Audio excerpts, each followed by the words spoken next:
The following podcast is a Dear Media production. Oh gosh. Okay, we have a baby on board. We always seems that baby we do. on set. Baby on set, quiet on set. We got a baby on set. We got titties on set, baby on set. Maybe both will be happening simultaneously during this podcast. Might see both. We might see both. Wouldn't be the first time seeing titties on this podcast. My best friend and new mother of three babies, Taylor. Trace. And Trace. We have worn these specifically. They actually aren't for this Taylor at all. They're for the Queen Taylor Swift. But the bars sent me these sweatshirts for the Taylor Swift Eras tour, like commemoratively, and I was like, we obviously have to wear these on the episode with you. Yes. And the matching headbands because duh. Okay, so welcome back. Thank you. We're having you here because one, duh, and two, everyone and their mom, literally, wants to know everything about your recent birth, which took place at home. Down the street. Right down the street at her home. Mm-hmm. I got a little call at like 4:11 a.m. 4:11 a.m. It's so funny though, because since I've been on, I kept calling it baby watch with Taylor, because I've obviously known about her home birth since she decided it, and then I was always meant to be there during the birth, just as to have help and for all the reasons, sentimental and other reasons, but like mostly because I mean, like the midwives may or may not have made it in time if you happen to give birth. Oh, there goes the baby Novi. She might want the titty. We're gonna have to hold and see on that. But basically, whenever I got the call, it's funny because since I've been on baby watch, I keep calling it, I forgot to put my phone in that like do not disturb mode where only you calling rings it. The one night I forgot was the night you went into labor, and I don't know what it was. I'm gonna say it was like a universe or God thing, because I like my phone. I was playing white noise. I also never play white noise on my phone because I have an alarm clock thing that does it, but I was playing it on my phone and the white noise cut off. And I literally, you know, when you're like, you're not like, oh, what? You know, when you're like this and you like just like wake up like, oh, like what was that? Like really gently, but also like, oh my gosh, you're just like awake. Yeah. I'm trying to like explain. It makes sense for anyone that's watching. Like I just like rose out of bed quietly, but then like if you're listening to this, it might be confusing. But anyways, I look at my phone and the white noise is off and I see Monaco calling me and it's 4:11 in the morning. So I'm like, so you knew instantly. I was like, she's in labor. So I answer it, or like, you know, something horribly tragic happened. I don't know, one or the other. And so I was like, hey, and he was like, it's time. It really was like that. He was like, it's time. Yeah. He's like, hey, pretty sure she's in labor. It's time. We never talked about this, actually. Well, yeah, you were a bit busy. I wasn't going to be like, do you want to hear about the phone call when Mike called me? Aren't you interested? No, I actually am interested. I didn't know he was like, yeah, what did he say? He's like, it's time for real? Yeah, I mean, by the way, we're back. She's on the teat. We didn't really bring it up. She's There's hungry. just a baby here. There's just a blurred baby on, if you're watching this on YouTube. Okay. We're an equal opportunist podcast around here, guys. Listen, no discriminations to the titties and the feeding of the babies. What do they say on Instagram? What do moms love to say? A fed baby's best, baby. What does it say? Fed is best. Fed is best. They don't just say it on Instagram. They say it everywhere. Good to know. Great to know. If you're listening, they say it everywhere. Fed is best. So anyways, he was just like, hey, it was really calm. He's like, hey, I'm pretty sure she's in labor. It's time. And I was like, okay. And I was like, do y'all need anything? Like, do you want me? He's like, nope, just come over. And I was like, cool. And then became the plan, which we'd already kind of put in motion, which was like the setup for as far as like parking goes is a bit tight at their house, my house too. So like Nashville in general. And so it was like, I was in charge of like moving all the cars because midwives were coming. Miss Rachel, their nanny came. Cars. Like there was just a lot of, her mom wasn't there yet, but like that was an option. And then realistically, I had always thought in my head that I told myself I would walk there so that my car would be one less car, but like that made no fucking sense. Like you're like, I'm not walking at 4 walking in the morning. At 4:11 in the morning, like to your house. It's not like we don't live in like a residential neighborhood. Everyone's like, what the fuck? That's how I got kidnapped. Could you imagine kidnapping me? Someone would be like, get her out of my car right now. Yeah.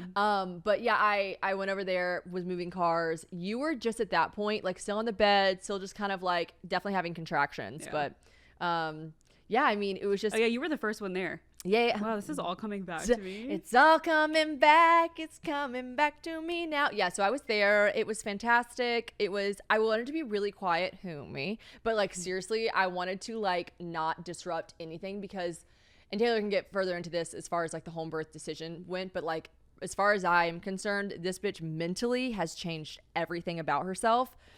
That's not true. I don't know why I said that. The home birth was such a more of a mental, like process, I feel like, than physical, like as far as pain and preparing and all that kind of stuff. It was really mental. So I knew I didn't want to disrupt the mental side of your shit. So I was like, I'm going to come in, I'm going to ask quietly what they want me to help with. I'm going to be silent unless spoken to. I'm not going to try to be funny. I tried to be funny twice and no one laughed. So I was like, all right, we're going to Don't remember that.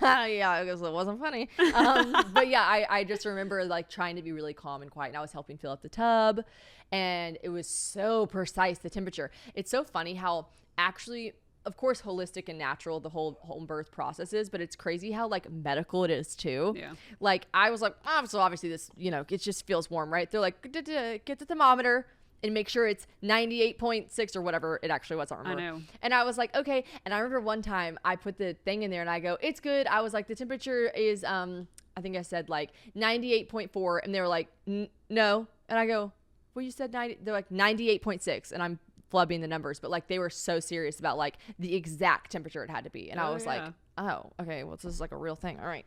I know. People think that, I think when you think of like a home birth, it's just kind of like estimating, ballpark, what are these crunchy weirdo hippies like doing? And they really, they do have it down to a science. LOL. LOL. But no, but it was. But it's very professional. Like, I felt like you guys had, and I know maybe if midwives are listening to this, they're like, we're not doctors. Maybe they'll appreciate that I say this, but like they literally, I felt like 3 doctors were in the room with you. Yeah. Like 3 really nice, calming. They're very educated on birth in general. And I think that's where people like don't have the right idea of midwives because they're not seen as I guess as smart as doctors, obviously, because they're not doctors. They aren't, but they are trained and they're professionals in birth. Right. Which and is the amount of documentaries this bitch made me watch. I mean, like the way that I just have a brief break from watching birth, I just am thankful for that. Okay. But I just remember watching all the schooling and training and we've got thunder and tornado warnings and we're getting a bit flashy here with the electricity. Yes. There's a lot going on this podcast right now, but I was just shocked by that. I mean, a lot of questions I got, and we don't have to like go into them in depth, were questions about so what do you do afterwards? Like, what if she needed to be stitched? Like, so how do they measure? Like, she has to go to the hospital, right? So they can do all this stuff, right? And I'm like, no. I was also shocked at like how quickly they went into, okay, does she need sutures? You didn't need to be sewn up. I don't know if that's in part due to you doing a home birth and it being a lot more like natural, but I mean, they were like very, very, like I said, I felt like I was in a room with a team full of doctors, even though I know they're not technically doctors. I mean, they come prepared for all that stuff. Like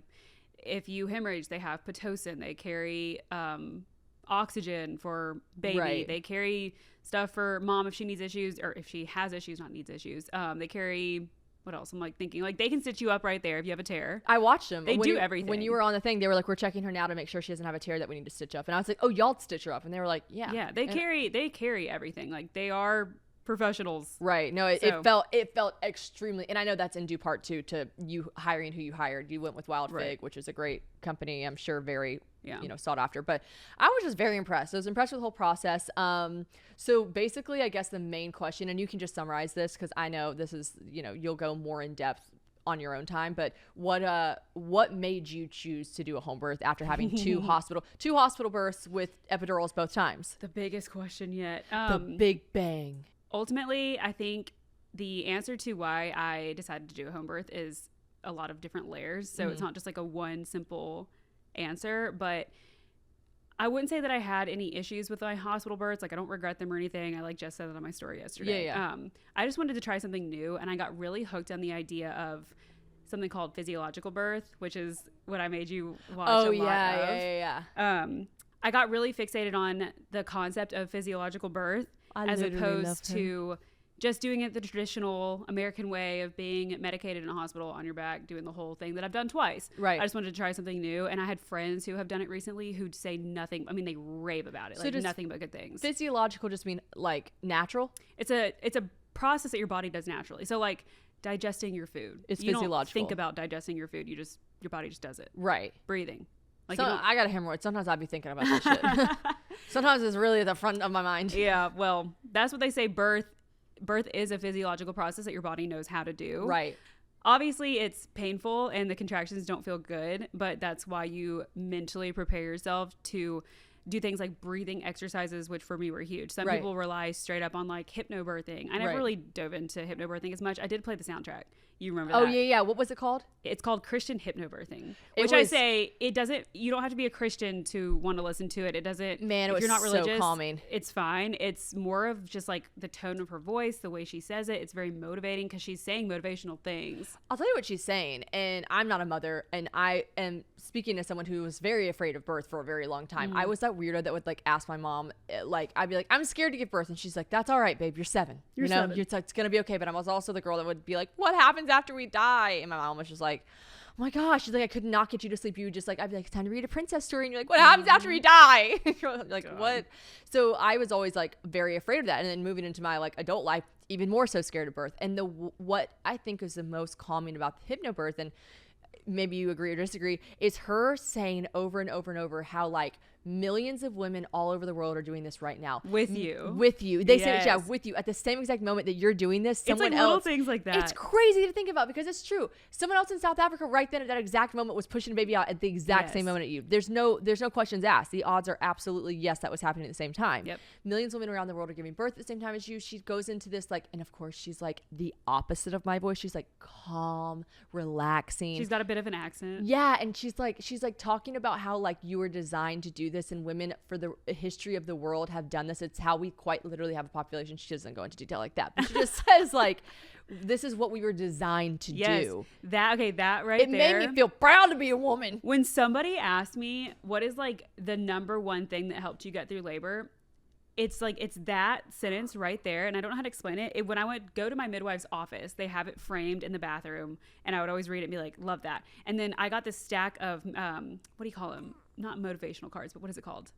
Tarot cards. No, affirmations. I'm just kidding. I got tarot cards.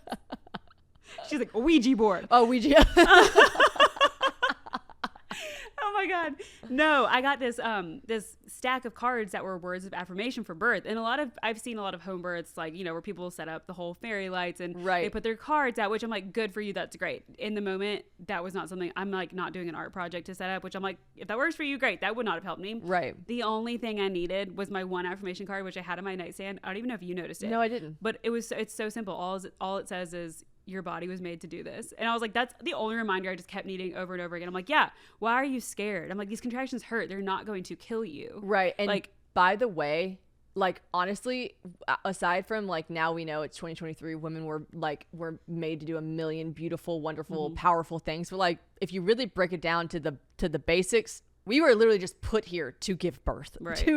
to populate. Like Yeah. that is the one thing we were absolutely no questions asked made to do. And I don't say that in a way that like I know there are women out there who can't have children, et cetera, et cetera. I'm saying if you are able to have children, you're going to be okay. Yeah. You're made to do this. and if you don't make it to the hospital, like that's your plan, your body's still going to push that baby out. Like Yeah. that's what I think people forget. They're like, how'd you do it at home? I'm like, the same way I would have done it if I was in a car on the interstate and I didn't make it to the hospital. Your body just gets the baby out. Like, Right. you know, might not be where you want to do it, but it's possible. Right.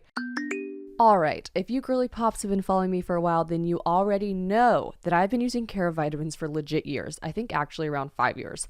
Now, I love these things for a multitude of reasons and have gotten all my family to start taking them as well because anytime I go home and they see my cute little personalized packs, they're like, wait, I need that. And it's great because outside of it being personalized with their name on the packets, like it literally says Shannon on the packet. I love it. It's completely personalized with what your body needs. You just take this easy, in-depth 5-minute quiz and it asks you all about your body, your lifestyle, your day-to-day consumptions, and health goals. Now, this is the part, though. This is the part where we got to be honest. Like, how many drinks you have a week? And we all know we be having that wine. But it's great because, like me, who be having that wine, in my pack, I get magnesium, which is helpful because you can be deficient in magnesium when consuming alcohol. It explains it all in this pamphlet they give you, too. I love it. I've got ashwagandha in my pack as well for concentration. We've got B12 for energy, probiotics for my gut health. And everyone, I think I'm doubled up on my gut health too, the probiotic, because everyone wants good gut health. And I can see a serious difference in my digestion when I'm consistently taking my Care vitamins. Each shipment comes with a customized pamphlet showing you exactly what's in your individual daily packs and why it was recommended specifically for you and your health goals, which was personalized by doctor-backed recommendation, taking all the guesswork out of what supplements are best suited for you. Because God knows I don't know any of this stuff, so we need the doctors to come in here. Also, for all of us trying to take care of sweet Mother Earth a little bit more, you can take comfort in knowing that Care of's daily vitamin packs are made of plant-based compositable film, so you can stress less about your impact on the environment. I am always traveling, as you guys know, so having these individual packs that are like already made up with everything I need in them is just so much more convenient than packing a bunch of different bottles of pills. And y'all already know that I hooked it up with a code. For 50% off your first Care of order, go to takecareof.com and enter code probably50. That's a whopping 50% off your first order that'll head straight to your door by heading to takecareof.com and entering code probably50. You're welcome. I also thinking about like the calming part of the Christian hypnotherapy, Christian hypnobirthing, which by the way sounds like a super scary cult. Like really they should does. work on the branding because that sounds weird. It was really calming and not weird at all. Yeah. What wasn't calming was when it would like, so I guess it's a 15-minute loop, and when it would end on Spotify, Taylor would be like, Mike, and he'd be like, it always happened to end in the middle of a contraction that I was trying to stay focused on, and I needed her voice being like, just breathe through the wave, and it would end and I'd be like, what was she, Australian? I think so. She's like, oh yeah, I'm not even gonna try to do it. We should have James down here. But it was, it would go off and Mike would just be like doing something else helpful, right? He wouldn't be just like twirling his thumbs, but she'd be like, he's like operating a camera. Yeah. Mike. You were like gritting your teeth and I was like, I got the head repair. I'm like pushing myself out of the tub to be like, Mike. Yeah. Oh gosh. Well, I mean, I feel like the journey and the answer is not short of why you decided to do that. But I just noticed as your best friend, like you just have been on a crunchy ass journey. I said I was going to start this podcast out by saying, what up, you crunchy bitch? Because really, you just have been. And it's like funny because thank you. I'm just surrounded by crunch. Like my whole friendship circle has turned into a fucking Nature Valley bar because I have Anna Grace in my life, who she's just been natural hippie as long as, we've both known her. And then you come along and you just like, you're my eat mac and cheese, like eat all the processed sugar. You're my girl, right? We're getting toxic manicures. We're like living it up. We're living the good life. Yep. My kids live a good life.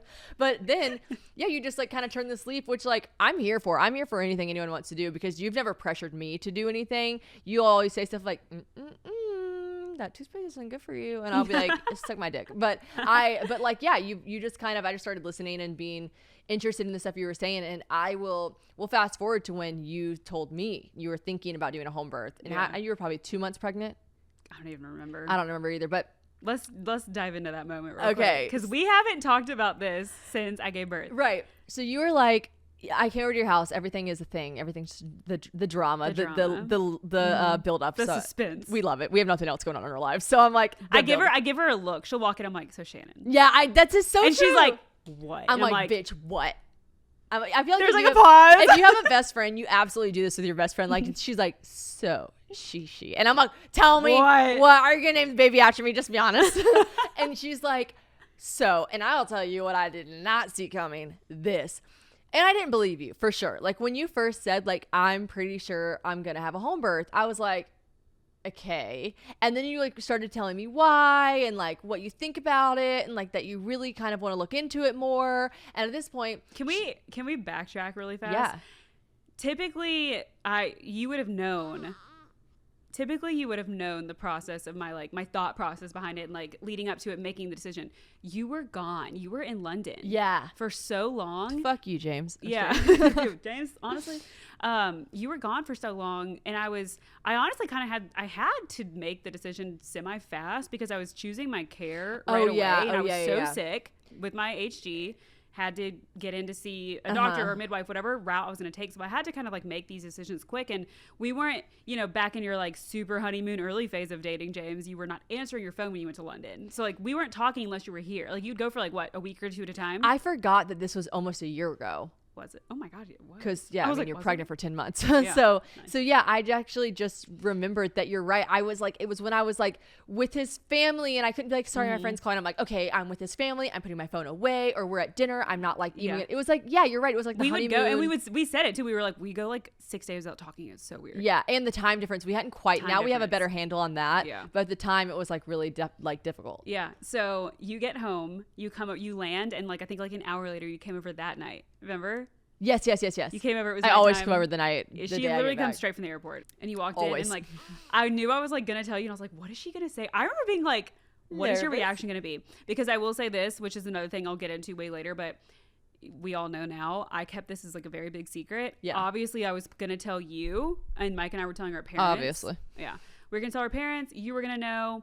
And then that was really all I had plans for. That's as far as my brain thought, and that was fine with me to keep it just that tight little circle right there. Didn't you? I'm pretty sure I did. I don't, other than like my sisters having to know. Well, okay, like yeah. I just mean like other than your immediate family and me, I'm pretty sure that not even my immediate family. Like, oh yeah, no, like we just told mom and dad. Yeah. And then I'm saying my sisters had to know because they're your younger sisters, and they kept my coming mom up. Had to, you know. Right. So anyway, I just remember being nervous about how you were going to react because I was one of the first pieces of advice that I was given from the midwives was, this is such a mental thing. I would keep it hush hush because you don't need outside voices for swaying you some other, a different direction. Right. Sorry, the lights are flickering again. So we do this with a lantern. We're like, so we're like, Taylor doesn't believe in any electricity. She's Amish now. Taylor is Amish. I just remember being really nervous to tell you because I was scared that your reaction wasn't going to be something that excited me. And then what was my reaction? I don't remember. I want to say like, okay, so you come in, we do the whole thing where I'm like, so Shannon, I have to tell you something. And you're like, what, bitch? And then I do the whole thing where I gave you the runaround and I don't tell you for 5 minutes. Literally. So then I finally tell you, I'm like, I'm pretty sure I'm thinking of doing a home birth this time. And I don't think you spoke. Your mouth was just like wide open. You were like, what? I think I was shook. I wrote on my paper when I wrote what was my reaction, I just wrote shook. You were like, you're lying. Yeah. But you were always you were positive. Like you were like excited, shocked. It was what I wanted. Okay, good. I'm glad to hear that. I was excited, shocked for sure, because here's the thing. Part of me, there's 50% of me that was like, duh, like I totally could see why you would do this. And really? Because you had gotten so crunchy. I was like, yeah, this checks out. But the other part of me, I still can't believe like the way you just display, and really, I'm not trying to be sentimental here, but all women display strength when they're giving birth. Mm-hmm. Like the Taylor I have known and loved and became best friends with for the past, I don't even know how many years of our lives, 5, 6, whatever, 8. Oh 20, shit. 26. No, actually I think it is 8 years. But like the best friend that I grew up knowing since I was like 22, right? 21, 22. You were a little bitch. You know what I mean? Like you didn't handle pain well. Every like minor inconveniences as far as like physical went were like troublesome to you, right? And you would like brush my hair and I'd be like, ow. I wrote it down. I wrote it down. I said tender-headed. I said, how does a bitch who's tender-headed have a home birth? How do you go from being like, she'd be like, will you do my hair or something? I'd be like curling her hair and I'd do it. And she'd be like, and I'm like, I'm sorry, if you're listening to this podcast, if you're tender-headed, you're a little bitch. Like that's crazy. Well, next time you braid my hair or curl it, I will practice my breathing techniques. You practice those breathing techniques. So I just can't believe that someone that like would wince when I would put her hair in a high pony is like giving unmedicated home birth. So I think I was just like, because it was your third. What? You always say it so unmedicated. Wrong. You're not giving unmedicated home birth. You said that like 7 times. Having. Is it having? You're not having unmedicated home birth either. She's displaying unmedicated. She gave birth at home and it was unmedicated. Yes. Boom. Okay, hear me out. I want us to all think back to sex ed for a second. It's absolutely drilled into our heads how to prevent pregnancy. But what about when it's time to plan for it? I feel like we're taught that we're supposed to go to the OBGYN once a year for our annual checkups, but checking in with our fertility, it's usually not a thing until we're ready for kids. And then sometimes not even then. More times than not, we aren't checking in with our fertility until we find ourselves struggling to get pregnant, unfortunately. We are no longer living in a day and age where we have to just wait and see. Why not just find out sooner? Knowledge is power. And when you know more, you can make better decisions for your body, your health, and your future. And that's exactly why modern fertility was created.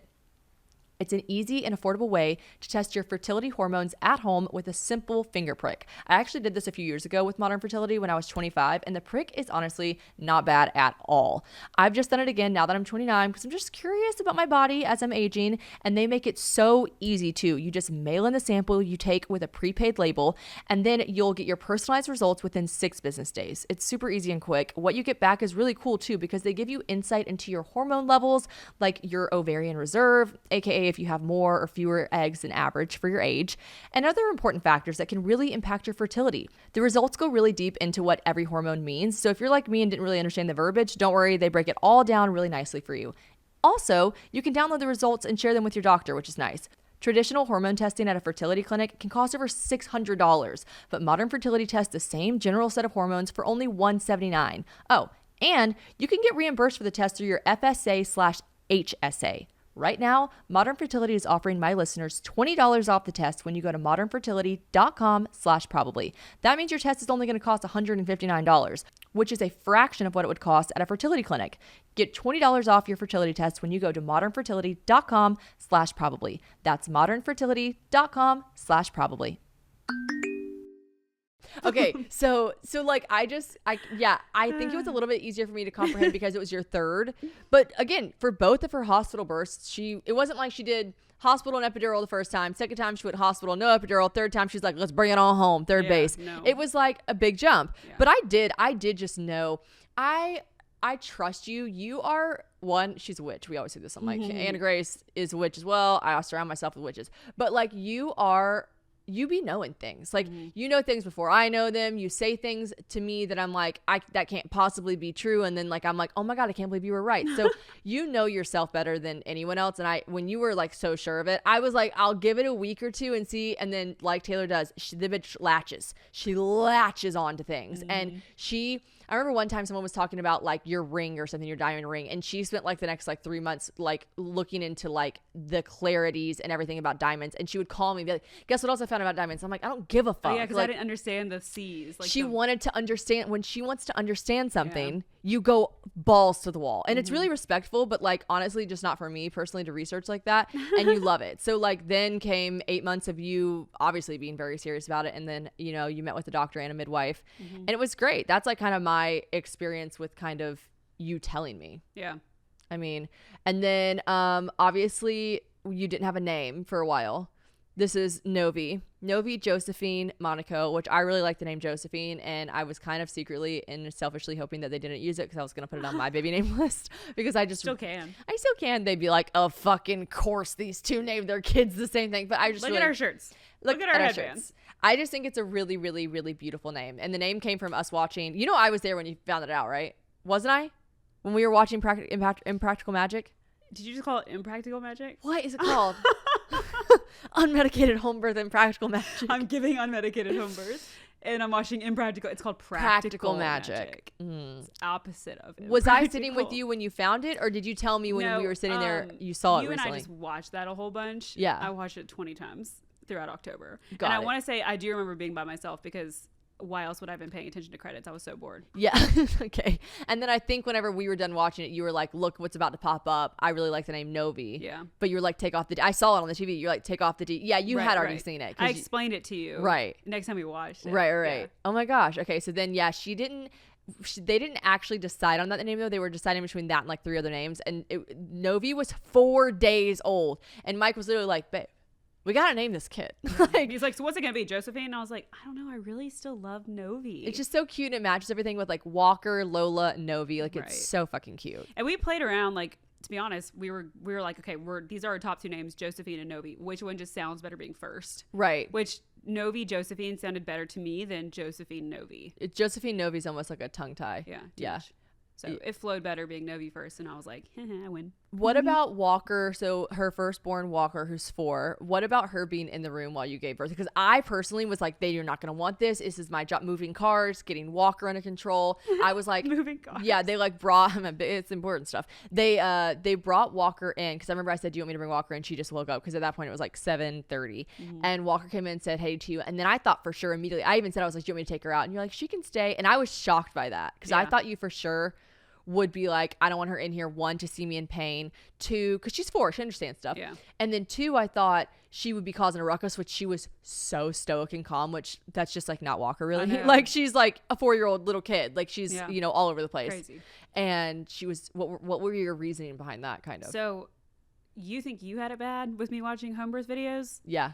Do you know how many Walker watched with me? She'd watch them with you? She would ask. She would request to watch them. I'd be like, Walker, you want to go watch Gabby's Dollhouse? And she'd be like, can we watch a home birth video? Really? Oh my God. It was like her favorite thing. Like, I wish she was here right now so I could be like, what do you love watching on YouTube? She would tell you right now, home birth videos or birth videos. That's so funny. She was obsessed with it to the point where I was like, I thought it was so cute, but I was also like, are you gonna be a midwife when you get older? Are you gonna be? She told the midwife that she wanted to be a midwife. So Walker, I knew that she would want to be in it, and she kept asking like, do I get to be in the room? When the baby comes out, and I'm like, maybe, we'll see. Well, our girl Hillary Duff, she had a home birth. Taylor's obsessed with Hillary Duff to the point that it's like it's absolutely not normal. And I've never known you to be obsessed with anyone. You're like literally like you don't fangirl over anyone except for Hillary Duff. I was also not anymore. I mean, I still love her, but like the obsession that I had, the creepy one you're talking about, I was like 11. I think it's still there. It's a little creepy still. She's not gonna watch this. Be honest with yourself. She might. No, but she had her baby, daughter in the pool with her. She did 2 home births, and she had her daughter, I think, in the water with her. Yeah. Oh, it was so cute. It was like really sweet. I didn't know if you were gonna put Walker in the water with you. No, I didn't want anyone in the water with me. Mike was like, should I get in? Because a lot of the husbands sometimes get in the tub, and I'm the person that's like, don't touch me. Yeah. Like if I'm in pain.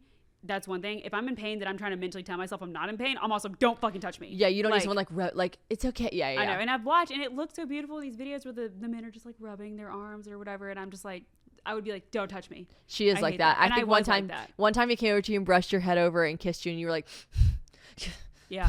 I can't. Yep, there goes. Stand it. But your decision to have Walker in the room. Sorry, I interrupted. No, you're fine.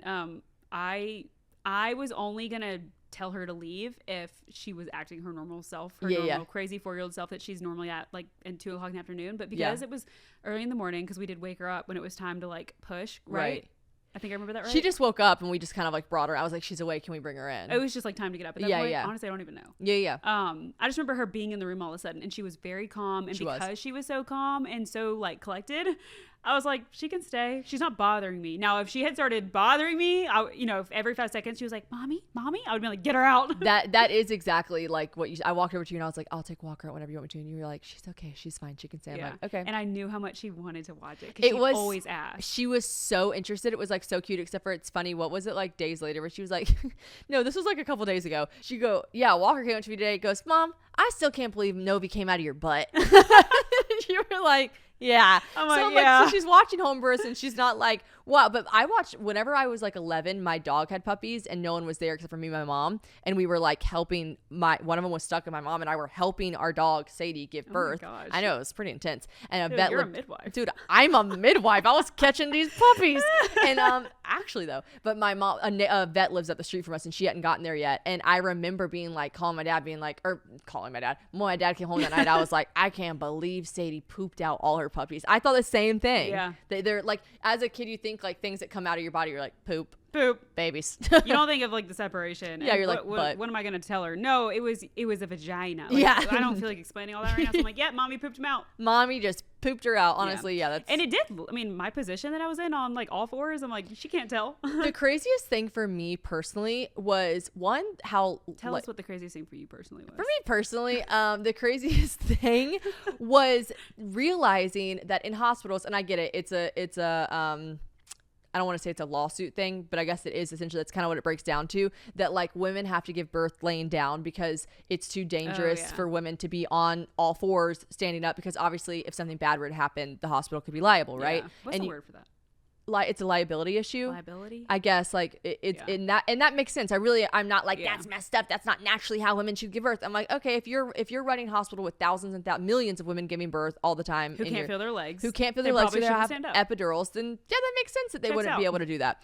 But it would make more sense. And the craziest thing for me personally was noticing and realizing, women giving birth squatting me. I'm like, women squatting or like the way you were, which was like bent over like this, like that naturally for gravity, that is how a baby would fall out. Now picture there's something inside of you that you want to come out of you and you're laying on your back, just pushing. It's like, that's obviously going to be harder to do. It also doesn't open as far as bones go, it doesn't open your pelvis as wide as it could. Right. Which is a lot of times why your baby might get stuck. Right. Or something else might happen. Like it's not a good position to be in. It's crazy that's like the standard. That's the standard, but like you said, when you have an epidural, you can't feel your legs. How you can squat? Right. It really brings me back to Just being thankful for my squatty potty. Like I said, my choice to have a home birth is a lot of layers. This is like layer number 77. It's an onion. The home birth is an onion. Yeah.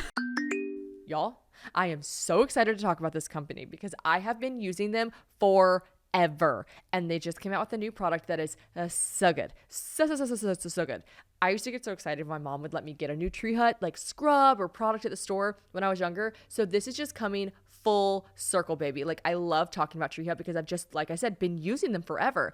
I feel like everyone can picture it too right now, right? Like, Tree Hut is just the OG. So many scents, and it feels so nice to scrub your body with something that feels nice and luxe without the massive luxe price tag attached to it. It also looks really pretty displayed in your bathroom. Like, I always have a couple of them like sitting around my bathtub. It's really pretty. So it makes sense that Tree Hut is America's #1 body scrub. And now they've done it again. They have released a hydrating gel wash. It's honestly unreal. It's infused with a fruit oil complex that hydrates your skin so well. I personally have the world's driest skin, so I'm always trying to keep it hydrated. It renews your skin with antioxidants, brightening vitamin C, and some amazingly rich and fatty acids. I don't know why I love saying that so much. Rich and fatty acids. Okay. Anyways, seriously, it's just an amazing product, and it's great for clearing your skin of dirt, oil, and grime while also balancing its microbiome. And did you guys know that I was smart enough to use words like microbiome? Yeah, well, I am. So run and do not walk. Go get yourself Tree Hut's newest product at Target and Ulta, because I know y'all are already going to be up in there anyways. And if you aren't, then you can still shop it online at Target and Ulta as well, because I also know y'all got y'all's phones in your hands. So shop Tree Hut. It's amazing. And the new product, chef's kiss. Let's talk about one more thing with like the actual birth, and then we can wrap that part up. But so I want to tell the part of the story where so it's called the Ring of Fire. Mm-hmm. And if you're listening to this and you're a woman who's given birth, then they use this term when you give birth at the hospital too, right? It's when you're crowning. It's when the baby's head, which is obviously the largest part to come out, is coming right out of the hoo-ha, okay? Which is crazy. I always thought it was the shoulders. Does that make sense to you? I thought the widest you would ever stretch is when the shoulders come out. Wait, explain that. Why is it not? I didn't think about that. Because the shoulders, how it's supposed to, for the most part, is the shoulders come out almost like one by one. So it's like, blip, blip. It's like a head comes out. The head is the widest, and then it goes like blip, blip. Oh, they don't just slip and slide out of that thing. I mean, they could. I don't really know. Obviously, everyone's different, but yeah, right. I see what you're saying. But the way that it's, supposed to. Right. The Ring of Fire is the head. I'm hesitant to say this. I'd put it on a podcast and someone would be like, actually. No, you can say listen, this is our personal experience. We're obviously we're not midwives. We're not OBGYNs. We're not any of these things. We're just a bitch that's seen a couple births happen and a bitch that's had 3 births. That's just what I've been told, is that the shoulders are supposed to come out, like one after the other kind of. No one's listening to this podcast thinking it's a medical and or finance and or any professional podcast. So if you are and you're taking this shit seriously, we do not have our PhDs. Just tune off for a bit, take a drive, get some air, and shut the fuck up. So I think the Ring of Fire is like what was the most people were asking, because the one question was, at any point did you, because going back to the fact that you had 2 hospital births, both with epidurals, was there ever a part of the home birth, of the birth in general, where you were like, oh my God, I want an epidural? And she'd already told me about this. She's like, there's going to be a time. And it's a time where all women who have unmedicated birth. We have to prep this really quick. Okay. I had told Shannon, I was like, I want you there. But obviously, since you're going to be there, there's a couple things you have to know. Yes. And this is something the midwives told me to prep, not just you, but anyone who's going to be in the room. They were like, they need to be on the same page. They need to be aware, and they need to know. So it was things to go over, like, you got to be quiet. Since it is such a mental thing, you cannot disturb me. They can't be like leaving, going to and from. Like, you got to come in and almost shut up. Like, yeah. They had to tell me that twice. Right? I did remember the one time, which kind of made me laugh because I was like, typical. But then what was the other thing? I'm blanking. Like on what I prepped you with.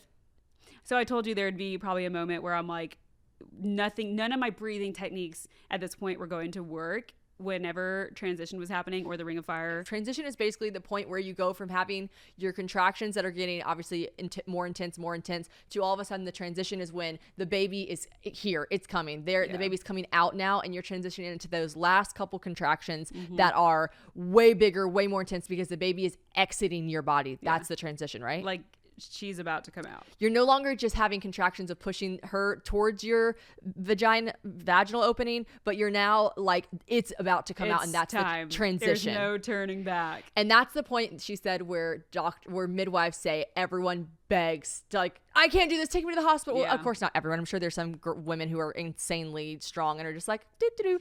But they tell me there is a part that you will reach in labor that all your breathing techniques and all your prepping will completely go out the window, and you will beg for an epidural, you will scream, you will be in the most pain, but it is so short-lived, and boy was it. Yeah, it's crazy. So I was like waiting for this moment, right? Oh, I was too. and it happened, and it was so obvious. Do you want to reenact it, or do you want me to reenact I want it? you to reenact it. Okay, she's in the tub, and all of her contractions, I'm so impressed by her. Like, people are like, would you ever do a home birth? I'm like, that's a different can of worms. Honestly, probably not, because I'm too scared. But like, if I were to ever want to do a home birth, the one person who would make me do this is her, because I don't want to take any of your pain or suffering away, but you made it look, I don't want to say easy, but you made it look doable. Okay. Right, you made it look achievable. You're like a prime time person who should have been like filmed giving birth so that someone could watch it and feel more confident and strong. Thanks. So, all your techniques and preparation worked. So anyways, all of her contractions, they were like this. And if you're listening, just try to close your eyes and picture it. She's like holding onto the tub. She'd like, you'd see it,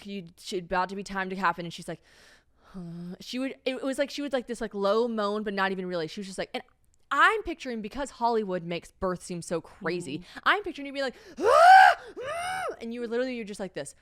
And it was almost like you were cold, like you were like, you could tell you were like shivering because you were holding on to the sides of the tubs, but you, for the most part, were just like,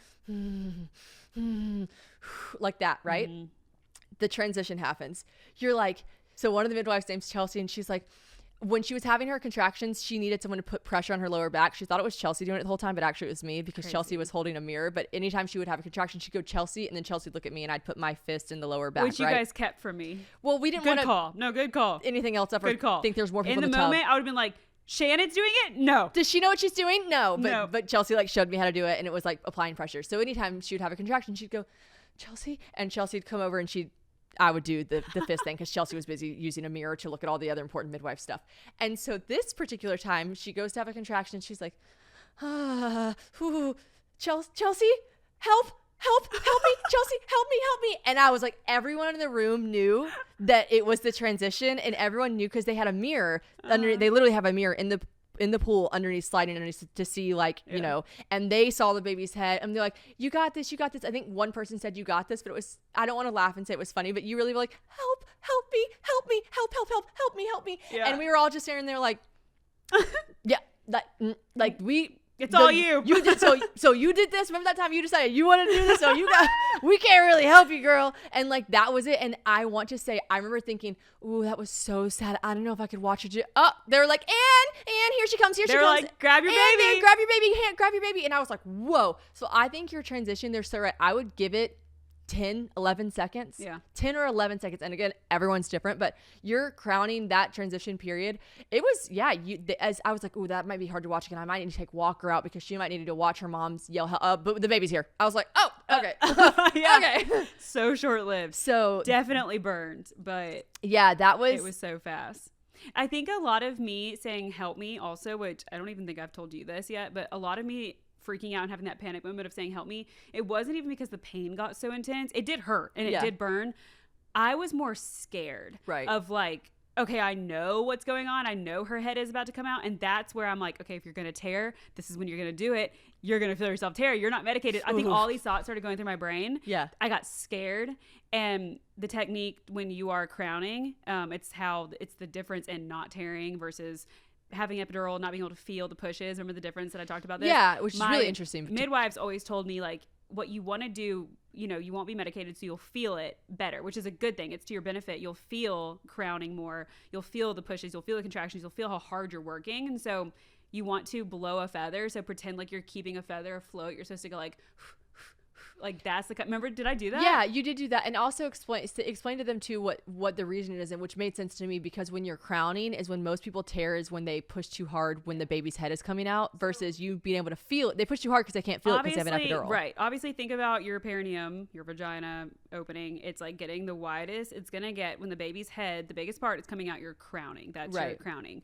You have to give that tissue like a few seconds to fully stretch. before you just go and like push that baby out. Oh, that's gosh. when you rip. And that's when your skin's like, wait, we weren't ready, you know? Right. So you want to, the breathing, the feather breathing going like, that's supposed to help you from having that bear down, that urge to bear down. It's like an uncontrollable urge to bear down when the baby's coming out. Like your body's going to naturally do it regardless of whether you want to or not. Right. But that's why you blow like that. It helps you not tear. And I didn't tear. You didn't tear. And it's crazy too. And she was out in 5 seconds after that. Yeah. Someone was like, oh, I already said this part where they were like, what would you have done if she teared? I'm like, they would suture up. But I watched them check you and they were like, yeah. Nope, you didn't tear. And I was like, shut up. And I also want to say, not to freak anyone out, like one of my very good friends that had a home birth before me, that was a very big encouragement for me to do it. Right. She had her home birth. She tore. Yeah. I want to say it was like a 3rd degree tear. Oh. And she's going to do another home birth. Yeah. Like it wouldn't have been the end of the world. I mean, it's just, obviously no one wants a tear. Right. It's just another thing to like deal with, but she was stitched up right there with her midwife. I mean, totally. Yeah. First of all, I don't know a single person who isn't obsessed with Topgolf after they've tried it. If you haven't been, it's this massive, stunning, cool venue that has so much more than just golf. It's an experience. So I've gone with all my friends. I've taken my parents there. I've gone with my goddaughters. It's legit perfect for anyone. I'm personally not super good at golf, but that's where it's fun because it doesn't matter.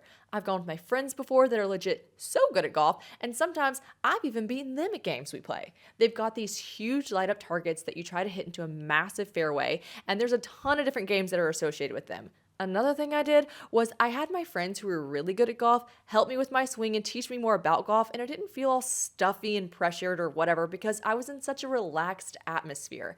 They have music pumping, amazing food, and drinks that get delivered right to your bay. Get the pizza, trust me.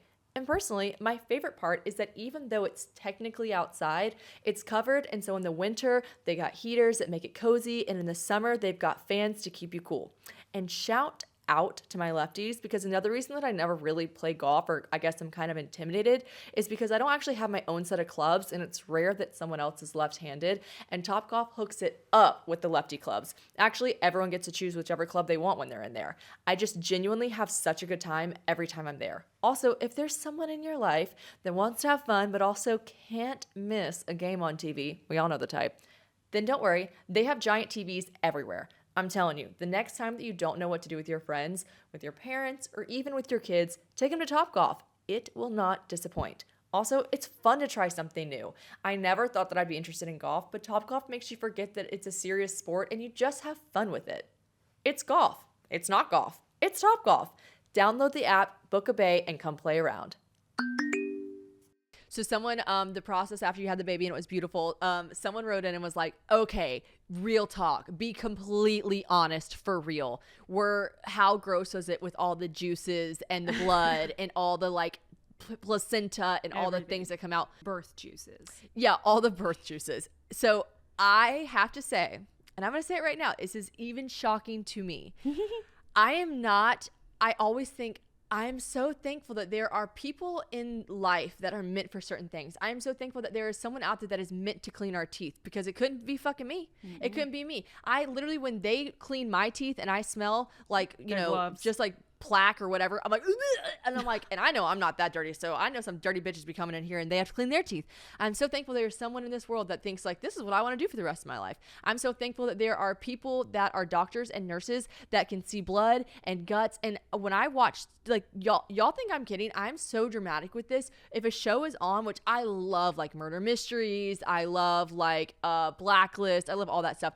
If skin is being sliced open, if there's a knife slicing skin open, I will not watch it. If there's blood, I will not watch it. If someone's being stabbed, we get it. I go like this. I go like this. I literally put my hand. To hurt. I put my hand in front of my eyes. I literally, and someone's like, "Oh, come on!" Like someone always says, "It's fake. It's a movie." I'm like, I can't fucking watch it, right? Yeah. Like Grey's Anatomy, I could never get into that show because of that. Anyways, I don't know what it is. And I don't know if, not to be so deep and dramatic, but I don't know if it's because I literally feel like you're my family. And like, if it was someone you like love, you like care less. But it happened with something else that happened to you. I forgot what it was. I helped with something. It was either looking at your hemorrhoid or something. I don't remember. And I was just like not grossed out by it. I can't remember. Oh, I remember. It was you giving birth to Walker. When I was there, I thought to myself, I'm going to freak out and I cannot be the bitch that faints and makes it about me. I cannot. And whenever I watched you give birth, it was no other way to put it but beautiful. It was stunning. And I was literally staring into the eye of the tiger. Like I was in the front of between your legs, right? Yep. And I was just like, I'm not grossed out. This is not weird at all. This is like I'm so interested and it's so beautiful. Well, a little bit different with home birth because you don't have 3 different nurses wiping you down, grabbing you, doing all this stuff immediately. Because like, I feel like when you gave birth in a hospital, they have the blanket over you. Like no one is actually, unless you're the nurse or doctor, seeing all that stuff. They're cleaning it up like so quick. Yeah. With the home birth, it was a lot more like quiet and calm. It didn't feel like a rushed hospital environment. Therefore, whenever she got out from the tub to the bed, I mean, all the juices in birth, like liquids, are all down her legs, on her feet, as they would be because she got up from a, tub and walked to her bed and then she laid down and the midwives were cleaning you off and then I just walked over and I grabbed some of the washcloths and I literally was like, didn't even think twice. I was like, oh, let me help wipe this blood clot and placenta and everything else and everything off of her legs. And then I was taking the rags filled with like blood and blood clots to the bathroom, rinsing them off, like just like getting I would be like, oh, there's a clot right there. And then I was just rinsing them and then I would bring them back and be like, here's a new wet one. And they're like, even the midwives were like, what the fuck? Like, and I was just like, yeah, get it off. Chelsea was like, you have such a good friend. Oh, well, no, I'm like, oh, I am. No, I will hold that over your head for as long as I live. But I genuinely, the question was like, be for real, be so fucking for real. And I'm like, I am. I really was like not grossed out by it at all. And I think it is probably because I just feel like you're like my sister. But genuinely, I was just like, oh, there's an extra little clot right there. Let's get that off. I mean, you really were. I remember looking down too, being like, Shannon, you don't have to do any of this. And you were like, oh, I got it. It's fine. I was like, and the midwives are doing so much other important shit. I was like, I can wipe the blood off of you. I mean, that was wild. You were literally wiping. What did I compare it to? Well, you were like, you're washing my feet. Yeah, I'm like, you gonna use your hair next like they did in the Bible? Yeah, I was like, no, bitch. No. You're like, this shit's red. No, never mind. Never. We're like, never mind. No, but I really wasn't grossed out by it, and it was definitely a lot more juices than I thought there'd be, though. Really? Whenever you birthed your placenta, though, Mike was like, can I touch it? And I was like, you're a fucking freak. Yeah. Even the midwives were like, that's the first husband we've ever had asked to touch it. Yeah, and then he like really got his hands up in there and touched it. Well, because the midwives they were like, do you want to see your placenta? You were like, yes. And then they came over and they did like, which I assume only, listen, I'm glad that people are put on this earth to be in the positions they are because couldn't fucking be me. But they like hold up the placenta, which looks like a stingray. And they're literally like, oh, this one's beautiful. This is nice and veiny. This is beautiful. They talk about it like it's like art. Yeah, and I was like and Mike's like, can I touch it? And they're like, sure, because they were going like this and touching it all over, being like that. And then he was like, I want to touch it. And then they're like, this is what was attached to the inside of your wife for 9 months. Yeah, and it's just nuts. I mean, for me, like, I think it's cool. I obviously like I wanted to see it because I'm like, wow, that's where my baby was. It was not in the placenta, but you know what I'm saying. Yeah. But then I'm like, after a couple days, I'm like, I don't want to touch it again. Yeah, it's just nucking futs, man. The human body is crazy. It's wild. It really makes me so proud to be a woman. Like, I just want to sing all those woman songs. Like, I am woman, I am fearless. It's just like so cool. No, let's go, girls. Let's go, girls. Man, I feel like a woman. Okay. Let's wrap this up. Let's see. Let me see what I wrote in my notes because I am a prepared little bitch. Oh, we could wrap it up talking about the house. What house? Bitch, we bought houses beside each other. Oh, lots. Yeah. We are building houses beside each other. The things babies do to you. What house? What house, she says. What house? I haven't been ordering Postmates or buying purses. And you say, what house? I forgot. I've been a little busy. Someone wants to know. So the process has kind of gotten a little bit more. Actually, it's just like started in general as far as like the building is underway. Like we'll get pictures from our friends that live in the neighborhood, and they'll be like, look. And it's like a picture of the there's gravel. Yeah, gravel, or like they're pouring your concrete. You've got footers. Mm-hmm. I don't know what any of this means, but I sent it to my dad. And I'm like, I've got footers. He's like, exciting. They're like putting the walls up for your basement now. Yeah, very nice. We keep joking that like because it's tornado season now in Nashville, we're like, we're just gonna go to your lot and just lay on the ground because we're like, in the basement. Is this done yet? Is at least the basement done? Yeah, can the basement be done? Yeah, I mean, it's at this point, Taylor and I get to do like some of the more fun stuff, which is like she's completely renovating her kitchen like from the jump street. I'm going to do like a little bit here and there. So I was at dinner with my friend Mallory Irvin the other day, and she was like, she said this, and it's so true. She's like, you're so lucky to have a tailor. You're just so lucky because like people pay for this shit, and I just have a tailor, which she just know. I have a tailor, and she knows everything. And it's gonna be so fun. Maybe not for you, but it's gonna be so fun for me just to call you and be like, what do I put here? What do I do here? And we're gonna do the fun stuff now, which is like pick out tiles and pick out like kitchen things and cabinets and all that jazz. Yeah. Shit we never thought would be fun. But I'll be honest, shit that we never thought we'd be doing at the exact same time together, which is really cool. So like, I don't know, couldn't recommend more, buying a compound next to your best friend. Yeah. It's compound, buying a lot next to your best friend. And well, the compound's our next move. Compound's the next move, I think. Precious baby Novi, precious baby TT. I love you so much. Thank you. Older than you. Not by that much. You know that when we figured out that I don't know if we've already said this on the podcast, when we figured out that Taylor was a grade older than me. A grade. I forget. A grade. Because that's how you used to measure stuff. Well, yeah, because we're not, there's not many months between us. No, and I'm August, you're November. Yeah, because you were the youngest. You had to be so young in your grade. Because you had learned more in Hawaii or something. When you came to Alabama, they put you in a higher grade, right? I was just really fucking smart. She was so smart. And I was a bit older for my grade. But yeah, I mean, it's funny how that shit used to matter so much. And actually, now that I'm thinking about this, I think I have said this on the podcast before, but there's like girls that were in the grade below me. Mm-hmm. Like I remember their names Baker, Erin, like Jessica, all these girls that were in the grade below me. And I remember when they went to college, right? And they got in a sorority. I was like, oh, cute. They're in Zeta. Cute. Look at them. How sweet. Like, bitch, they are 7 months younger than you. If like, that. And then when they got married, I was like, oh, Baker got married. Cute. Like, she is literally 7 months younger. She's pregnant. She's a baby. That baby's pregnant. Like, she is 7 months younger than you. Like, it's just so funny how that like works in your brain that way. But I mean, I found out that Taylor, when we realized and we put it together, and I was like, wait, this is obviously very early on in our friendship, but maybe like a year in, I was like, wait, what year did you graduate high school? And you were like, 2011. And I was like, oh, I graduated in 2012. Taylor immediately goes, really? I would have never been friends with you. She was like, I don't think I would have liked you. No. And then I recently found out that James is the grade above me too. And I was like, hot. So yeah. You just got so much hotter. Upperclassman. But really, he's like 6 months older than me. That's so funny. It's just so funny. How many months? Or what? August. He's August. He's July. You're August. Okay. Anna Grace is July. So he's a month older than me? He's a month older than you? Hot. Well, precious baby angel, grade older than me or not. Love you. Thank you for coming. Very impressed by you, and you're fucking crazy. I'm fucking crazy. You're next.